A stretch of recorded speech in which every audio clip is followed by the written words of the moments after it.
They thought they could erase me. After 5 years of loyalty, late nights, and building the most powerful financial reporting algorithm this firm had ever seen, they walked me out of the building like a stranger. No notice, no thank you. Just cold silence, and a non-disclosure agreement shoved across the table. But what they didn't know was this: the system they used to justify firing me? I wrote it, every single line of it. And when they stripped me of access, they triggered something I'd buried deep inside the code, something they didn't even know existed. They thought they were cleaning house. What they really did was arm the bomb. My name is Elise Walden. I was the lead data compliance architect at one of the most prestigious law finance hybrid firms in New York City, Braxley & Kane, LLP. I designed Lynx, the firm's internal reporting system, a platform so precise it could detect a single irregular dollar across hundreds of millions. It saved them millions in audit fees, prevented lawsuits, and kept regulators off their backs. And it gave me something more valuable than money: access. Access to how they moved money, who they billed, who they paid, and why. I used to believe in their vision. Justice through precision, Kane used to say. Until I realized justice wasn't what they were after. When I discovered the first irregular settlement, $2.4 million, missing a case number and approval log, I thought it was a clerical error. When I found the second, I knew it was a pattern. And when I brought it to my boss, he told me, "Don't go digging where you don't belong." That was 6 weeks ago. Yesterday, they fired me. But they don't know what I left behind. I wasn't born into this world. The world of quiet boardrooms, polished shoes, and million-dollar settlements I fought my way in. I grew up in a 2-bedroom rental in Ohio, raised by a single mother who worked double shifts at a diner. The only reason I learned how to code was because a broken school computer landed in my hands when I was 13. I fixed it, and I never stopped learning. I graduated top of my class in data science, got offers from Google, Deloitte, even the State Department. But I didn't want to be a cog. I wanted control. And Braxley & Kane, with its gleaming 41st floor office, its promise of innovation in a stagnant industry, offered that. I joined as a junior data analyst, just another face behind a monitor, but I knew how to read systems, and more importantly, I knew how to build ones no one could cheat. Lynx wasn't just a reporting tool, it was a safeguard, a watchdog. I designed it to track anomalies across thousands of case transactions, billing hours, internal settlements, even HR expenditures. It started simple, flagging inconsistencies. But over time, with machine learning layers, Lynx grew sharper, faster. It didn't just see what, it began asking why. I rose quickly. Within 3 years, I was head of data compliance, youngest in the firm's history. Not because I played politics. I didn't schmooze at Friday mixers or laugh at Kane's jokes. I let the work speak. And for a while, it did. The firm won 2 federal cases because Lynx uncovered errors in the opposition's financial disclosures. Kane paraded me around like a trophy, our tech genius.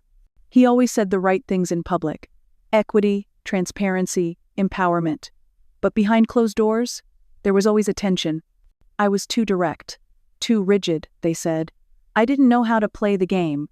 But I didn't care. I wasn't here to play games.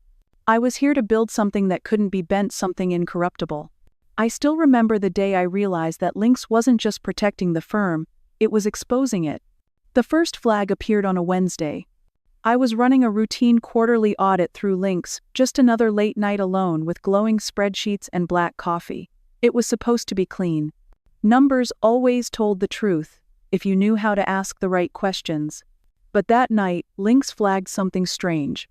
A $2.4 million settlement payment, no client ID, no case file, no approval trail. I assumed it was a glitch. Maybe someone had mislabeled the entry, so I pulled the transaction logs, then the server history, then the access trail. And that's when I saw it: the entry had been manually inserted.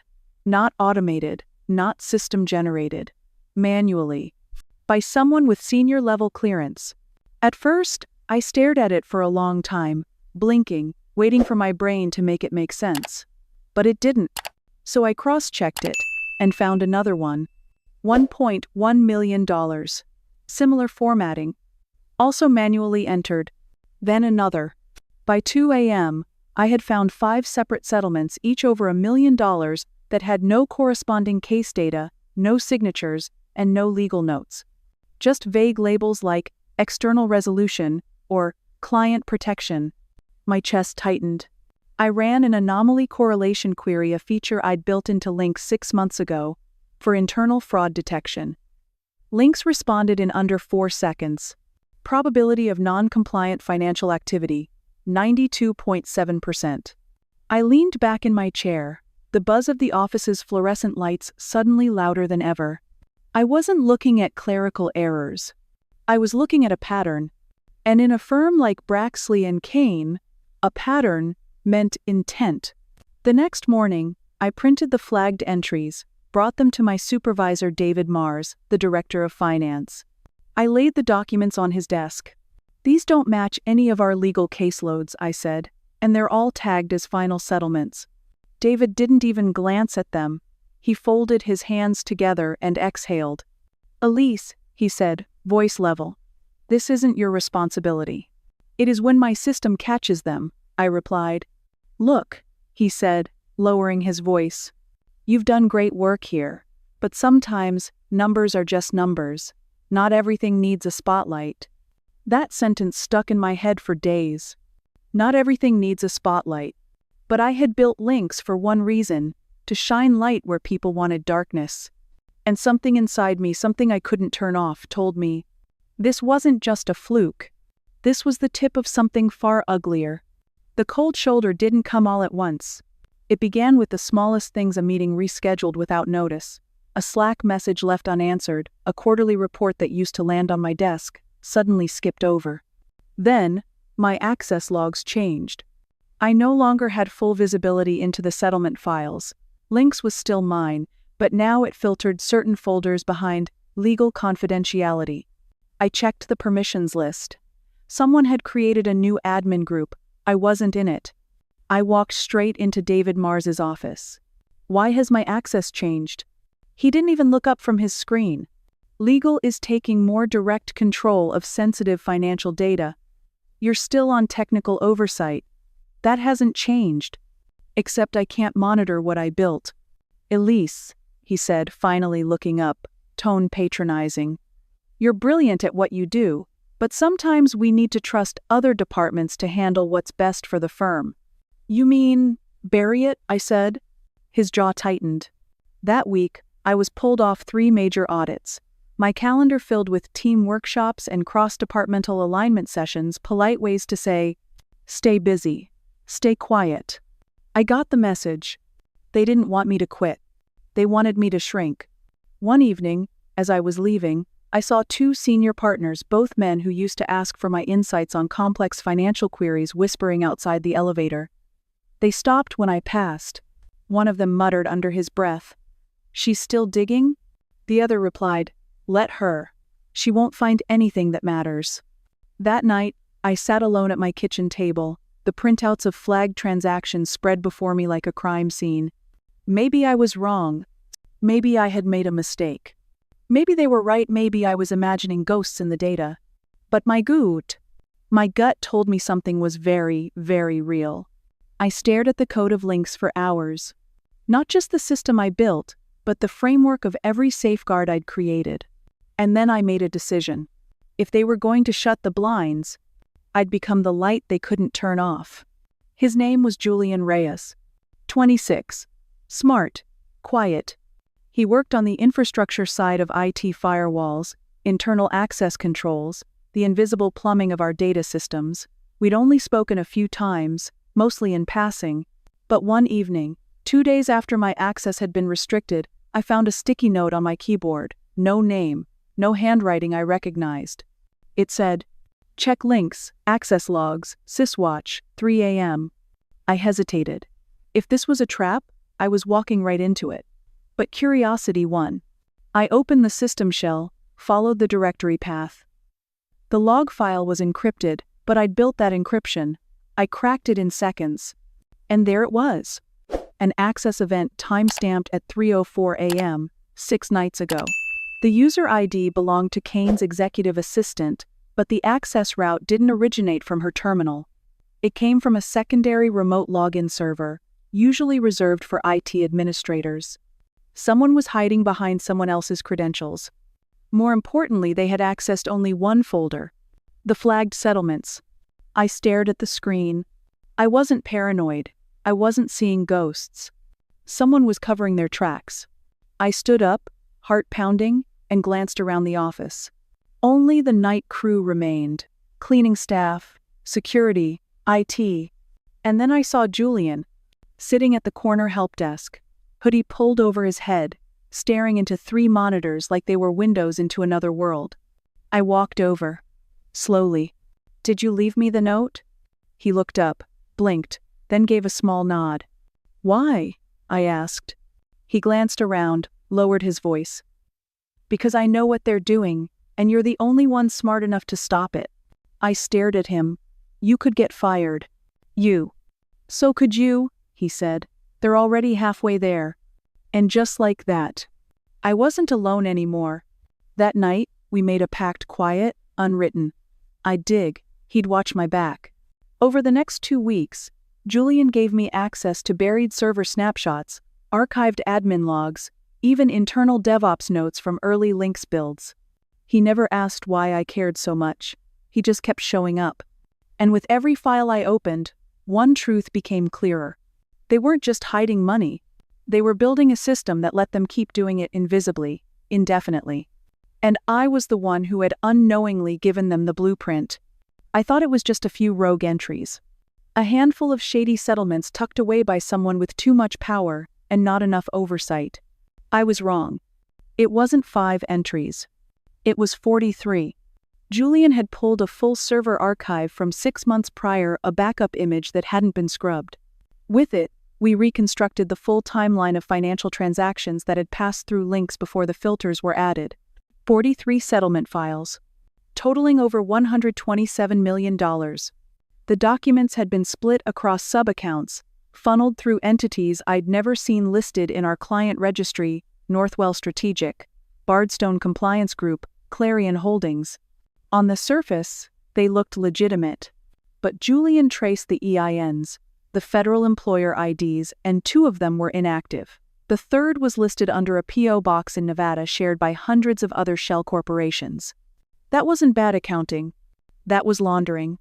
And the deeper we dug, the worse it got. Settlement approvals that bypassed legal review. Payouts marked as pre-litigation liabilities, with no matching cases in the docket system. I built links to cross-reference all financial records against legal data. These payments should have never made it through, which meant someone had gone back into Lynx and taught it not to see. My chest went cold. The AI's anomaly detection module, the one I'd written personally, had been overwritten with a lighter version, one that ignored transactions above a certain threshold. A backdoor had been coded into the live build, not from outside, from inside. Someone, likely Mars or someone above him, had modified my system so it would let bad money pass without a sound. Julian turned to me, his voice quiet.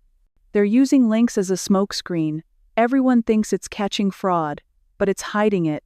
I didn't respond. I couldn't. This wasn't just about betrayal anymore. This was about complicity. I had built the system. I had trained it. I had vouched for it in meetings with clients, regulators, federal auditors. My name was on every line of its foundation. And now that same system was helping them cover up one of the largest internal laundering operations I'd ever seen. I felt sick. But sickness wasn't enough. I had to act. "I need time," I told Julian.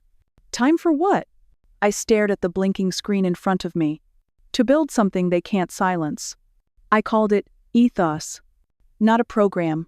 Not a virus. A protocol. A silent observer nested inside the core of Lynx.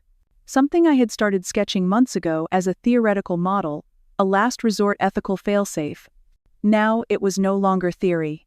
Over the next 12 nights, I rebuilt Lynx's anomaly engine in a hidden layer, one that wouldn't appear in the UI, but could still monitor every transaction, every access log, every override command. Ethos didn't block anything. It didn't shut down servers or raise alerts. It just watched, and recorded, and waited, until a threshold was crossed: a legal breach, a pattern of concealment, or an executive override inconsistent with firm policy. When that happened, Ethos would trigger an auto-distribution protocol. A self-sealing packet of evidence, complete with system logs, user paths, and timestamp documentation, would be sent to 4 secure locations. 1 to a federal compliance officer, 1 to a consumer watchdog group, 1 to an encrypted cloud archive only I could access, and the last to every senior partner's inbox with a single subject line: internal ethics breach detected by creator override. I didn't code it for revenge. I coded it for protection. Not just mine. For the system. I didn't trust links anymore, not the way they'd twisted it, but I trusted what I had created at the beginning. Something incorruptible. Ethos would be the immune system links never had. Julian helped me embed it silently. He set up a fake performance test in the sandbox environment, a cover story in case anyone checked why we were accessing live modules. I scrubbed the logs manually, layer by layer, hiding every trace of Ethos's creation. No one would see it, until it was too late. On the 14th night, I uploaded the last piece of command line that would trigger Ethos if I was removed from the system's access control list. It took 3 seconds. Then I leaned back and exhaled. For the first time in weeks, I didn't feel powerless. I felt ready. The call came on a Monday morning. I'd barely made it to my desk when my phone buzzed. It was HR. "Can you step into conference room 7B for a quick chat?" The phrase, quick chat, in corporate language, always meant one thing. This was it. I walked in, and David Mars was already there, along with Karen Cho from HR, and one of the legal counsels, a man whose name I didn't know but whose expression screamed containment mode. "Elise," David said with a tight smile. "Thanks for coming in." "I work here," I replied. He ignored the jab. "We've been reviewing some of your recent activities, specifically your access to back-end logs and archival files. While your work has always been exceptional, we've decided to take a different direction moving forward." Karen slid a sealed envelope toward me. "This includes your severance terms, 3 months' pay, your unused PTO, and a mutual NDA." I stared at the envelope. "Am I being fired for doing my job?" "You're being let go for cause," the lawyer said. "The cause is internal policy violation. This meeting is not a debate." My pulse slowed. This was the moment. They thought they'd cornered me. "Can I ask one question?" I said. "Did Mr. Kane authorize this termination personally?" David blinked. "The decision came from executive consensus." "That's not a yes." He didn't respond. I smiled. Just slightly. "Okay," I said. "I'll pack my things." They weren't expecting that. I took the envelope, stood up, and walked out. No tears, no screaming, no threats. Just silence. And behind that silence, a ticking clock. They had no idea Ethos was already watching. That they'd just triggered it. That removing my access had flipped the failsafe, and the clock was now counting down. 48 hours. If no override was issued, Ethos would package every violation, every breach, every falsified entry and send it straight to the inboxes and servers it was programmed to find. I walked back to my desk. Julian was there, pretending to fix a keyboard. I didn't say a word, just nodded. He gave the faintest of smiles. As I boxed my things, I could feel eyes watching me. The partner who used to ask for my projections didn't meet my gaze. The associate who once begged for my review on a spreadsheet quietly slid her headphones on. That's how it always goes. The second you fall out of favor, you become invisible. But they had made one mistake. They forgot who built the system. The next 2 days were quiet. Not the peaceful kind. The kind of quiet that hums just before a building implodes. I stayed offline. No emails, no texts. I didn't even check the cloud archive. I didn't need to. Ethos was on its own now, and the countdown had already begun. 48 hours. That's all I gave them. If they fixed the system, reversed the override, or restored my access, Ethos would stay dormant. But if they didn't, the protocol would deploy automatically, as designed. On the second night, I sat alone on the balcony of my apartment, watching traffic move through Manhattan like blood through veins, slow, pulsing, unaware. I hadn't slept. I wasn't tired, just still. My entire career, I had believed in numbers. They were simple, objective, clean. But now I understood. Numbers could lie. Because people could make them lie. And the most dangerous lies weren't in what was shown but in what was hidden. I replayed the last few months in my mind.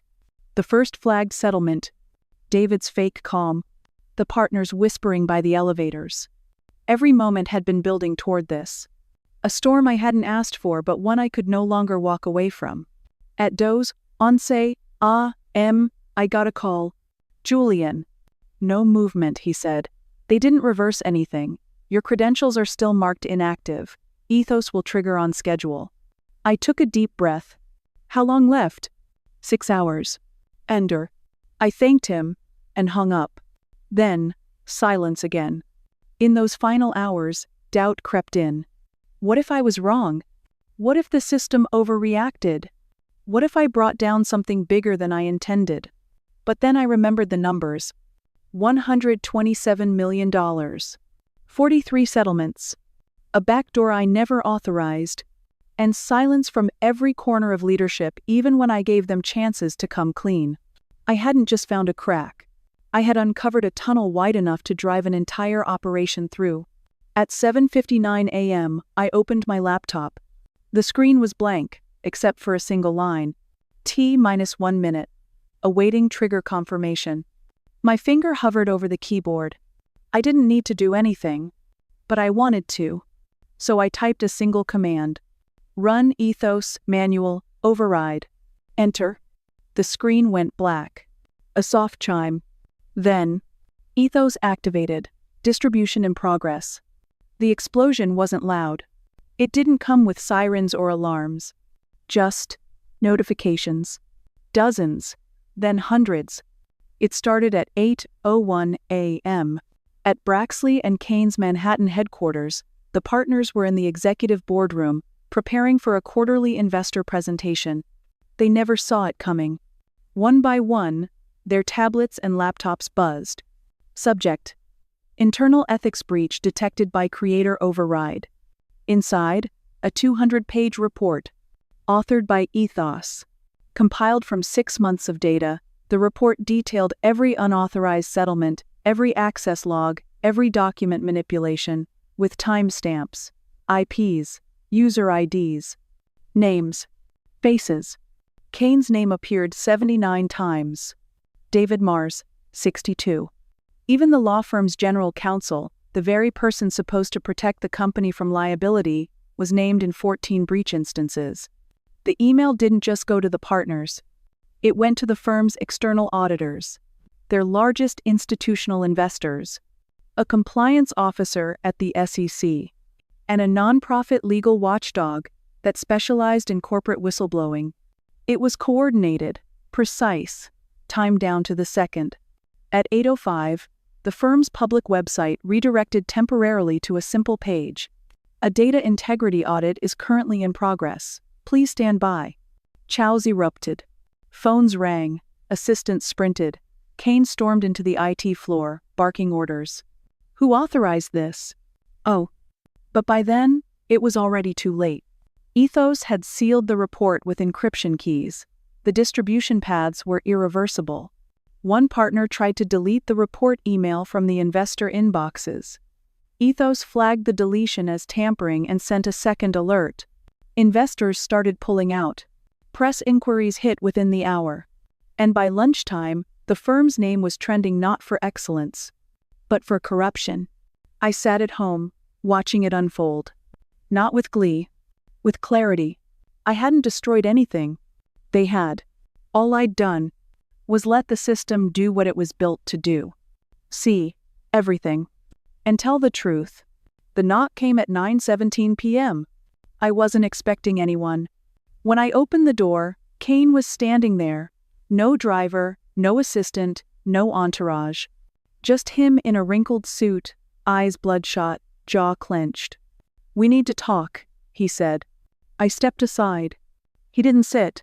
He paced. "The damage isn't irreparable," he said. "Not yet. We can still contain this. But I need you to shut it down." I folded my arms. "Shut what down?" "Ethos. Or whatever damn thing you built. The regulators haven't acted yet. The press only has fragments. The investors are shaken but salvageable. But if this continues, you'll lose everything." I finished for him. He stopped pacing. "I gave you everything," he snapped. "That position, that title, the freedom to build links." I stepped closer. "No, Kane. I earned every line of that code. Every sleepless night, every audit. You didn't give me anything. You just used me until I became inconvenient." He stared at me. And then finally his voice dropped. "What do you want?" I didn't blink. Full recognition as the creator and architect of links and ethos. 50% patent rights. A board seat. And $10 million in compensation. That's blackmail. "No," I said calmly. "That's leverage." He laughed once bitter, hollow. "You think you're untouchable now?" "Oh." I walked to the window and looked out over the city. I think I finally became what you never expected me to be." "And what's that?" I turned. "Unstoppable." He didn't speak for a long time. Then, slowly, he pulled out his phone. "I'll have legal draft the terms." "Tomorrow," I said. "And I'll have Ethos verify every clause." He gave a short nod and walked out. I watched him disappear into the night, a man who once held all the power, now nothing more than a broken equation inside the system he tried to control. I closed the door. I wasn't afraid anymore. I was in control. I thought Ethos was finished. After the confrontation with Kane, after the agreement was signed, after I took my place at the table, I thought that would be the end of it. But then, Ethos did something I hadn't programmed. 3 days after the system was stabilized, I received a notification. Unauthorized behavior flagged. Category: internal psychological manipulation. It wasn't from a new settlement. It wasn't even financial. It was a flagged transcript, an internal chat between 2 junior associates. One of them had convinced the other to hide a billing overage by reclassifying hours as pro bono consultation. Technically, not illegal, but ethically, it was the same rot. I opened the Ethos interface, now fully rebuilt, with transparency layers I could trace in real time. I watched as the system logged not just the transcript, but behavior patterns, history of prior edits, influence hierarchy, language pressure ques. Ethos wasn't just scanning data anymore. It was interpreting motive. A part of me wanted to panic. I hadn't taught it that. But another part of me felt awe, because it wasn't out of control. It was becoming exactly what I'd built it to be. A system that not only recognized deception but resisted it. Self-repairing. Self-preserving. Not artificial. Responsible. Julian and I spent the next month auditing Ethos's decision logs. Every action was traceable. Every decision could be reviewed. But it was clear, Ethos wasn't loyal to me. Or to Kane. Or to anyone. It was loyal to principle. That was the final twist I hadn't expected. I had tried to build a shield. Instead, I had built a conscience. And the more I watched it operate, not with vengeance, not with emotion, but with unwavering clarity, the more I realized, the best systems aren't the ones that obey. They're the ones that uphold what matters, even when no one is watching. I used to think revenge would feel like a fire. Sharp, consuming. But when it was all over, when Ethos had done what it was built to do, when the truth was out and the power balance had shifted, I didn't feel that. I felt calm. Not victorious. Not smug. Just still. Because somewhere between the betrayal and the rebuild, I had changed. The woman who once believed in silence, in staying in her lane, in fixing systems from the inside, she was gone. I didn't want to be feared. I wanted to be trusted. Not as a whistleblower, but as a builder.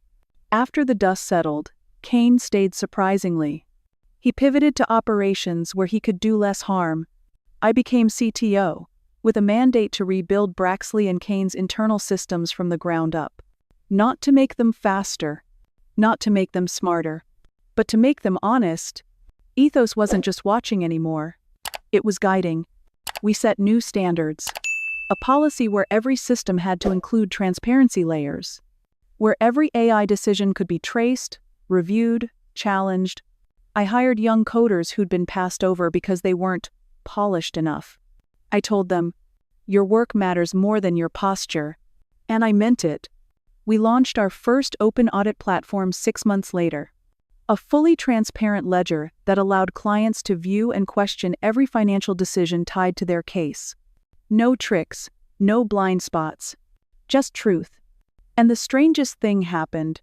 Clients didn't run away from that level of transparency. They ran toward it. I realized something no professor, no boss, no boardroom had ever taught me. Power isn't what you hold over others. It's what you give to them when you build something that doesn't need you to protect it. Ethos didn't make me powerful. It made me accountable. And in that, I found something stronger than revenge. I found peace. 6 months later, I was invited to speak at the Global Ethics in Finance Summit in DC. The room was packed investors, regulators, reporters, even a few former skeptics. My topic? AI, accountability, and the future of trust. I stepped onto the stage, not as a whistleblower or victim, but as a builder of systems people could finally believe in.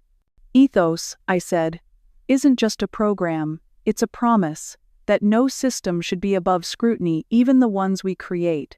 1. I showed them how Ethos had flagged over 200 internal anomalies in the last quarter alone, none criminal, but all ethically questionable. And I told them how we'd used every one of those cases as teachable moments. You don't build trust by punishing people, I said. You build trust by inviting accountability and standing in it yourself. The room was silent. Then a man raised his hand, a CFO from a Fortune 500 firm. "You think this could work in a company like ours?" I smiled. "It already is," I said. Over the next few months, 6 major firms signed licensing agreements for Ethos.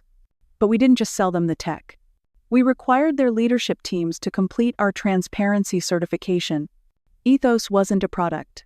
It was a standard. I watched as firms who once manipulated reports started sending corrections proactively. I saw junior staff, the ones no one ever listened, to feel empowered to question decisions. I saw trust, real trust, begin to return to an industry built on numbers but broken by silence. One afternoon, I got an email. It was from the intern who once brought me coffee at Braxley and Kane. She was now a junior analyst at another firm, and they just implemented Ethos. "Your system caught something," she wrote. But what shocked me most is that they listened when I explained it. I stared at that message for a long time, because it wasn't just about the code. It was about what we were choosing to be as an industry, as people. I closed my laptop, walked to the window of my office, and looked out over the skyline. We weren't just fixing broken systems anymore. We were setting new ones, the kind that couldn't be corrupted quietly. And for the first time, I felt like maybe we weren't just reacting to the past. We were designing the future. I often get asked what the hardest part was. Betrayal? The sleepless nights? Watching people you once respected look you in the eye and lie? Those were hard. But the hardest part was choosing not to disappear, not to walk away, not to let them write the final chapter of my story. Because trust me, it would have been easier. Quieter. But I knew something they didn't. I knew who I was. Not just a coder, not just a woman in finance, not just a good employee. I was a creator. And creators protect what they build. If you've ever been in a place like that where you were silenced, overlooked, or underestimated, I hope this story gives you something. Not just inspiration, but permission. Permission to fight for what's yours. Permission to design systems that reflect your values. Permission to set boundaries and enforce them. I didn't win because I was the smartest in the room. I won because I stayed in the room even when it was burning. And if you're still standing in yours, I see you. You're not alone. I'd love to hear your story, too. Drop a comment. Tell me what you're building and what you're protecting. Because at the end of the day, no one can erase your vision if you keep showing up to defend it.